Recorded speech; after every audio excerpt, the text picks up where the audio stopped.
কেন? এসো, এই শুষ্ক কাষ্ঠের বোঝাগুলো ওই বৃক্ষের গোড়ায় রেখে আসি।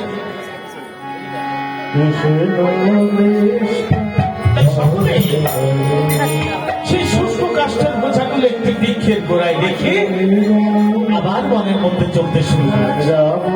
আমার গোবিন্দ এখানে একটি লীলা করবেন বলে চতুরের শিরোমণি আমার গোবিন্দ তাই সকলকে এমনি ভাবে বুঝিয়ে নিয়ে এসে বলছে, বন্ধু তাহলে চলো এবার আমরা আবার নৃত্য করতে করতে বনের মধ্যে প্রবেশ করি।